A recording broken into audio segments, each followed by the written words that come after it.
말씀드린 팁들이 절약에는 도움이 되지만 사실 가장 큰 건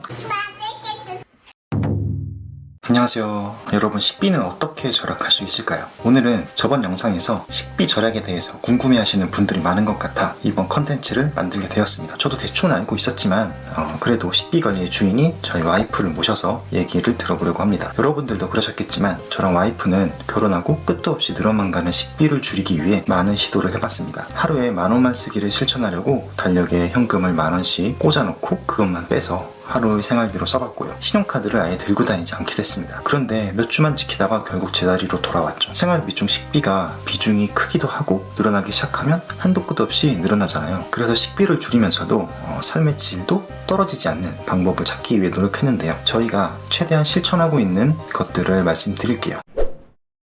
바로 시작할게요. 우선 첫 번째 가장 중요한 건데요. 내가 소비하고 있는 금액을 눈으로 확인할 수 있어야 합니다. 저희는 대부분의 식비를 지역화폐로 해결하고 있습니다. 지역화폐도 어플에서 사용 금액과 잔액을 실시간으로 확인할 수 있기 때문에 내가 지금 얼마를 썼고 얼마가 남았는지 알 수 있습니다. 그리고 체크카드처럼 사용할 수 있어서 좋아요. 두 번째는 로컬 푸드 마켓을 이용하는 겁니다. 채소는 확실히 싸기 때문에 여기서 다 구매를 합니다. 그리고 과일이나 고기, 떡 같은 식재료도 가끔 구매합니다.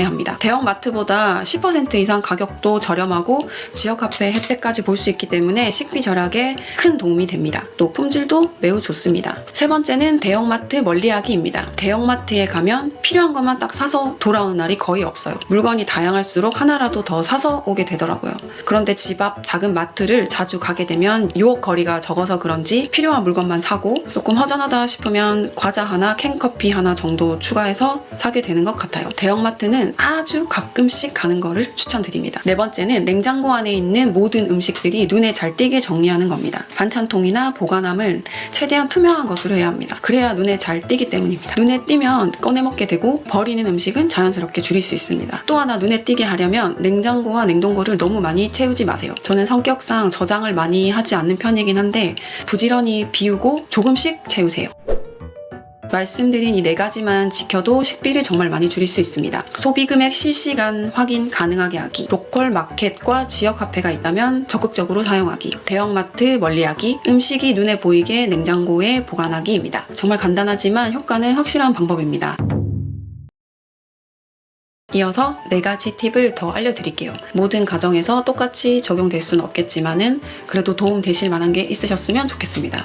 혹시 여러분들만의 팁도 댓글에 남겨주시면 서로서로 도움이 될 것 같습니다. 첫 번째 팁은 가족들이 좋아하는 반찬을 항상 만들어두고 먹을 때 칸이 나누어진 반찬통을 이용해서 하루치의 양만 덜어서 먹는 방법입니다. 이렇게 먹으면 버리는 양도 줄고 귀찮음을 조금 덜어낼 수 있습니다. 그리고 또 하나는 오래 보관 가능한 반찬들, 예를 들어서 장아찌 같은 반찬들도 항상 냉장고에 넣어두고 꺼내 드시면 훌륭한 반찬이 되니까 참고해주세요. 두 번째 팁은 배달 음식 활용하는 법입니다. 저희는 배달 음식을 잘 시켜 먹진 않지만 일주일에 한 번 2-3만 원 정도의 음식은 먹는 것 같아요. 그럴 때 이 배달 음식을 반찬처럼 먹습니다. 예를 들어 찜닭을 주문한다고 하면 작은 것을 시켜서 밥은 집에 있는 것을 먹고 찜닭은 그릇에 덜어서 반찬처럼 먹습니다. 이렇게 먹으면 배달 음식도 한 번에 다 안 먹어도 되고 남은 것들을 깨끗하게 보관할 수 있기 때문에 다음날 먹을 때도 편하게 먹을 수 있습니다. 그리고 한 번 배달한 음식을 한 끼에 끝내는 게 아니라 여러 끼를 해결할 수 있습니다. 세 번째는 완제품 부풀리기입니다. 얼마 전에 양념된 불고기를 사서 먹었는데요. 저희 가족들의 입맛이 좀 싱거워서 그런지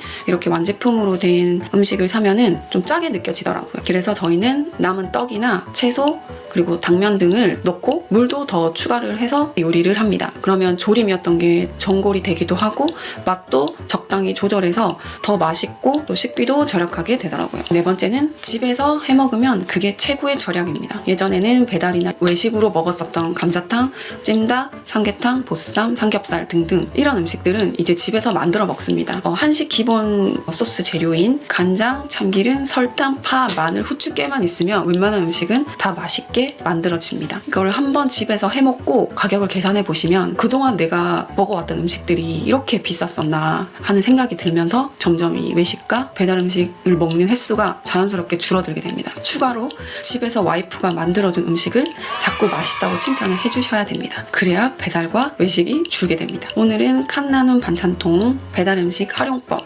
완제품 부풀리기, 집밥 먹기 이렇게 4가지 팁을 드렸는데요. 이렇게 한번 해보시면 식비가 많이 줄어드는 경험을 하실 수 있을 겁니다. 도움이 되셨을까요? 말씀드린 팁들이 절약에는 도움이 되지만 사실 가장 큰 건 가족 구성원 모두가 함께 참여해야 하는 것입니다. 요리를 할 때, 밥을 차릴 때, 치울 때, 설거지 등등 저희는 4명이 다 같이 합니다. 아이들도 숟가락 젓가락이라도 놓고 물이라도 뜨죠. 이렇게 하면 차리는 게 10분이면 끝나고 치우는 것도 금방입니다. 사실 귀찮아서 시켜 먹고 나가서 먹고 돈 쓰는 경우가 많은데 함께 한다면 귀찮음을 덜어낼 수 있습니다. 끝까지 시청해 주셔서 감사하고요. 좋아요 부탁드리고 다음에도 도움이 되는 영상으로 돌아오겠습니다. 감사합니다.